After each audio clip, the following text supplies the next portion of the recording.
Saudi oil tankers appear to have vanished from normal tracking routes, raising fresh questions over whether Iran or its regional allies are preparing another move in the escalating maritime confrontation. The Houthis have launched what they describe as a tit-for-tat response against Saudi Arabia, expanding their campaign from land-based targets to key maritime routes. Yemeni Houthi rebels have struck back at Saudi tankers in regional waters, while some vessels appear to have altered routes or reduced their public tracking visibility amid security concerns. Saudi tankers are going dark as the Iran-aligned Houthis intensify their Red Sea campaign, using attacks and blockade threats to pressure Riyadh's vital oil shipping network. Chaos across the Gulf and Red Sea is deepening as Yemen's Houthi rebels intensify pressure on Saudi Arabia, targeting the kingdom's energy infrastructure and maritime trade routes. The Houthi maritime blockade, announced on July 20th, has pushed parts of Saudi Arabia's oil export fleet to operate without publicly visible tracking signals amid fears of attacks.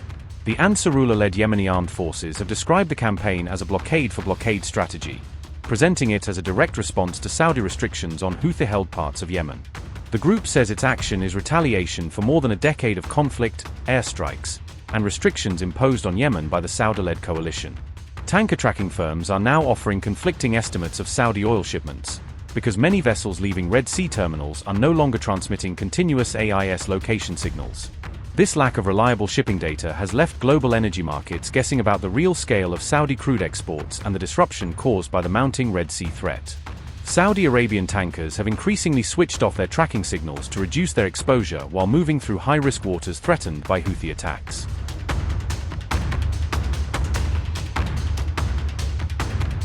Saudi Arabian crude export volumes can no longer be independently verified with confidence, as an increasing number of tankers operate without continuous public tracking signals. Ship tracking firms such as Vortexa, Kpler, and AXSMarine are reportedly producing sharply conflicting estimates, while the IEA, OPEC, and traders rely on such data to assess supply conditions. For the week beginning August 3rd, 3 major tracking firms reached 3 different conclusions on Yanbu loadings, highlighting the scale of uncertainty surrounding Saudi export flows. These estimates are critically important because energy traders, international agencies, and oil market analysts use them to measure global supply and forecast potential changes in prices. An average of around 32 vessels per day reportedly passed through the Bab al Mandab Strait last week, reflecting a sharp reduction in traffic through the vital Red Sea shipping route.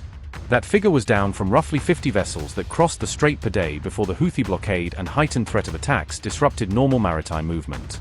Saudi oil is now reportedly moving north through the Red Sea and toward the Mediterranean via the Suez Canal, as Riyadh searches for safer alternatives to threatened routes. Egypt's Sumed pipeline is also being used to move Saudi crude across Egyptian territory, allowing shipments to reach Mediterranean export terminals without transiting the full Suez route. Loading activity at Saudi Arabia's Red Sea terminals has reportedly dropped by around half since the blockade came into force, underlining the pressure on Riyadh's alternative export network.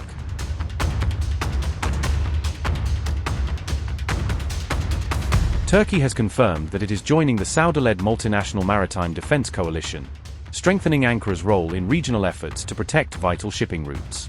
The coalition was formed to safeguard freedom of navigation and protect international trade and energy supply routes through the Bab al Mandab Strait, the Red Sea, and the Gulf of Aden. The Saudi-led alliance was announced last month and has since moved toward its operational phase, with 13 countries completing procedures to formally join its charter. Ankara's participation also reinforces the Mecca Joint Defense Pact signed last week by Turkey, Saudi Arabia, and Pakistan, which commits the 3 countries to a collective security framework.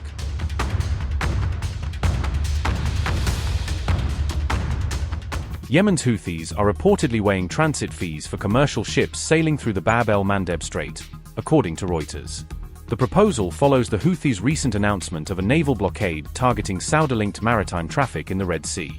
Regional sources told Reuters on July 29 that most commercial vessels could face the proposed transit charges if the plan moves forward. The sources said no timetable has yet been set for introducing the proposed fee mechanism for ships using the waterway.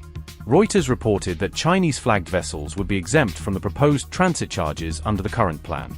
2 regional officials told Reuters that Iranian officials discussed the proposal with Houthi representatives earlier this month. An Arab official said Iranian advisors later helped develop a body that would administer and oversee the proposed transit charges. If implemented, the proposal could give the Houthis greater influence over shipping through one of the world's busiest maritime trade routes. The Bab al Mandab Strait connects the Red Sea with the Gulf of Aden and serves as a critical choke point for global trade and energy shipments. Upgrade your news experience with the all-new HT app. Download now.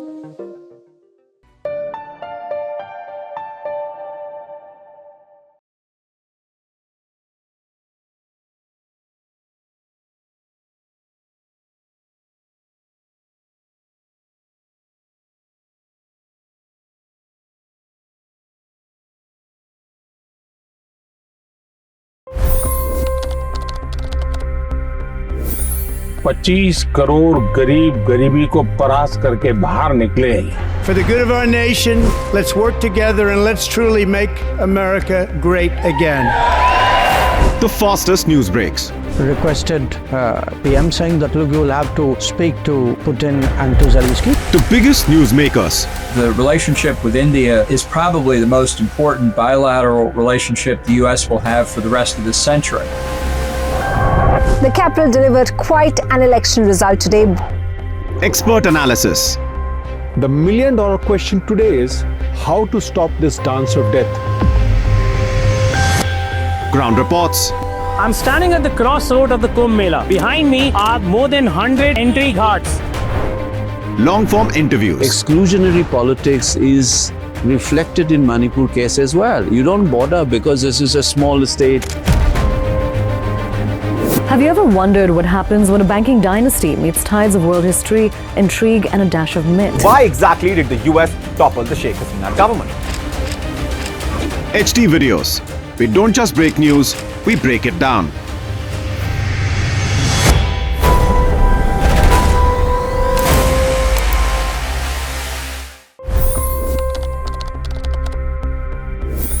$25 crore गरीब गरीबी को परास्त करके बाहर निकले। For the good of our nation, let's work together and let's truly make America great again. The fastest news breaks. Requested PM saying that look, you will have to speak to Putin and to Zelensky. The biggest news makers. The relationship with India is probably the most important bilateral relationship the US will have for the rest of this century. The capital delivered quite an election result today. Expert analysis. The million-dollar question today is how to stop this dance of death. Ground reports. I'm standing at the crossroad of the Kumbh Mela. Behind me are more than 100 entry ghats. Long-form interviews. Exclusionary politics is reflected in Manipur case as well. You don't bother because this is a small state. Have you ever wondered what happens when a banking dynasty meets tides of world history, intrigue, and a dash of myth? Why exactly did the US topple the Sheikh Hasina government? HT videos. We don't just break news, we break it down.